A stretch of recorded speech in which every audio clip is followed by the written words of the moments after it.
Hello guys, welcome to bits and pieces. இந்த வீடியோவில் supreme கோர்ட்டுடைய ஃபர்ஸ்ட் ஹாஃப் ஆர் இன்ட்ரோடக்ஷன் அப்படிங்கிறத பார்ப்போம். ஃபியூச்சர் வீடியோஸ் வந்துட்டே இருக்கும் சுப்ரீம் கோர்ட் பற்றி. And let's going to the topic. First articles. Supreme கோர்ட்னா என்ன? First the supreme court of India, which means நம்மளுடைய உச்ச நீதிமன்றம் அப்படின்னு சொல்லுவாங்க தமிழில். உயர் நீதிமன்றம் அப்படின்றால் high court of that specific state. இந்த ஆர்டிக்கிளில் இந்த உச்ச நீதிமன்றத்தை பற்றி ப்ரொவிஷன் இருக்கு அப்படின்னு பார்த்தீங்கன்னா 124லேருந்து 147 வரையும் பார்ட் 5 ஆஃப் த கான்ஸ்டிடியூஷனில் சுப்ரீம் கோர்ட்டை பற்றி தெளிவாக சொல்லியிருக்காங்க. இது எப்படி ஞாபகம் வச்சுக்கலாம் அப்படின்னா, ஒரு கோர்ட்டு 24 ஹவர்ஸும் உழைக்குது.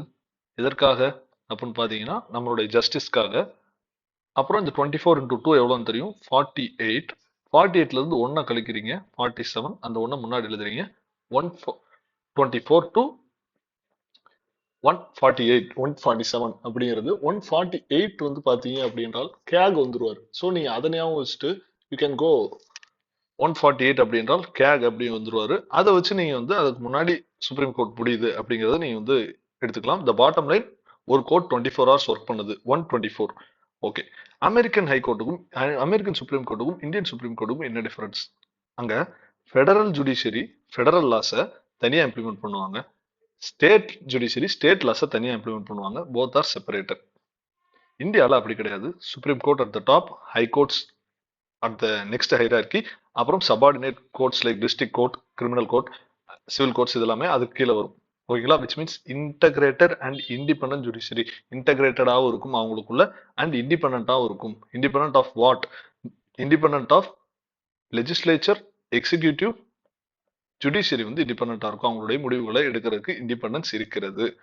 சுப்ரீம் கோர்ட் ஃபர்ஸ்ட் இவங்க பிறந்த வருடம், which means date of birth அப்படின்னு சொல்லலாம். டேட் ஆஃப் கிரியேஷன் வந்து இன்னைக்கு நம்ம இருக்க supreme court January 28, 1950. Constitution obviously constitution வந்ததுக்கு அப்புறம் தானே வந்திருக்க முடியும். ஓகே. அப்போ 1948 வரையும் 1948 வரையும் சரி, 1948ல இருந்து 1950 வரையும் யார் இருந்தா அப்படின்னு பார்த்தீங்கன்னா ஃபெடரல் கோர்ட். இது எதுல எஸ்டாப்ளிஷ் ஆகப்பட்டதுன்னு கேட்டீங்கன்னா 1935 கவர்மெண்ட் ஆஃப் இந்தியா ஆக்ட் 1935. இங்க இருக்க ப்ரொவிஷன்ஸ்ல ஃபெடரல் கோர்ட் இருக்கு. ஃபெடரல் கோர்ட் அப்படின்றால் சக்சஸர். ஃபெடரல் கோர்ட்டோட சக்சஸர் தான் இன்னைக்கு இருக்க supreme court.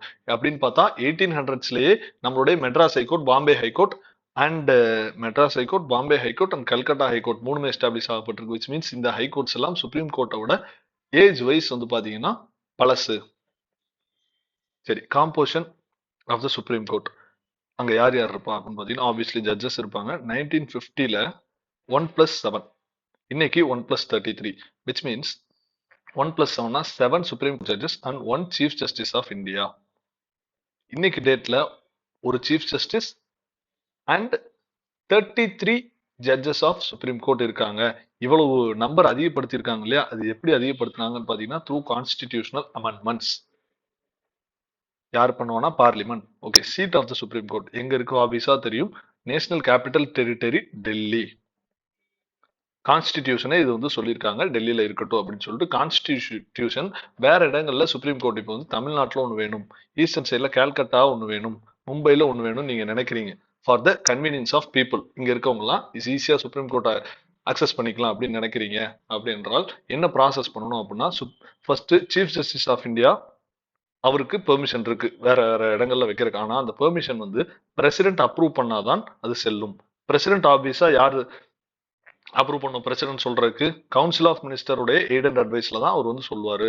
Politicians which means parliamentarians நினைச்சு எக்ஸிக்யூட்டிவ் ரூலிங் எக்ஸிக்யூட்டிவ் ஓகே அப்படின்னு சொல்லிட்டாங்க அப்படின்றால் there can be supreme court at Chennai, Bombay and Calcutta also. இன்னொரு பெஞ்ச் இருக்கலாம். எப்படி சென்னை ஹைகோர்ட்டுக்கு மதுரை பெஞ்ச் ஒன்று இருக்குல்ல, அது மாதிரி.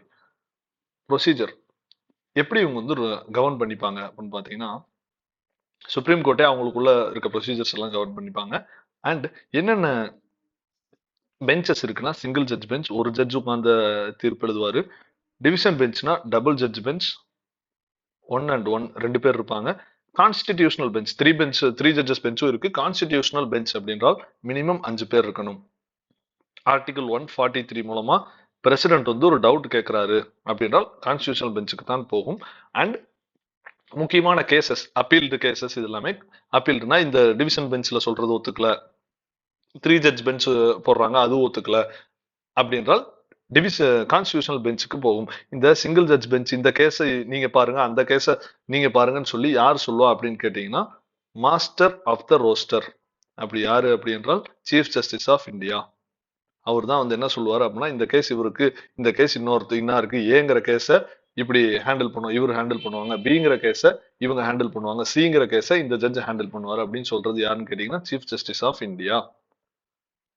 கான்ஸ்டிடியூஷனல் கேசஸ் மினிமம் 5 ஜட்ஜஸ் இருந்தால் தான் அது கான்ஸ்டிடியூஷனல் கேசஸை ரெஃபர் பண்ண முடியும். இதுல ஒரு 5 பேர் இருக்காங்க, 3 பேர் ஒரு கருத்து சொல்றாங்க, 2 பேர் வேற கருத்து சொல்றாங்கன்னா தீர்ப்பு வந்து அந்த 3 பேர் சொன்ன கருத்து தான் தீர்ப்பாக முடியும். So for highest constituted bench என்னன்னு பாத்தீங்கன்னா 13 ஜட்ஜஸ் பெஞ்ச். அது ஒரு லேண்ட்மார்க் கேஸ், ரொம்ப ரொம்ப முக்கியமான கேஸ். அந்த கேஸ் என்னன்னு சொல்லி கமெண்ட் செக்ஷன்ல லீவ் பண்ணுங்க. எது கரெக்டான ஆன்சரோ அதை நான் வந்து பின் பண்ணி விடுறேன் இது கமெண்ட் பார்ல. Okay guys, thank you. நெக்ஸ்ட் வீடியோல இதோட கண்டினியூஷன் பார்ப்போம்.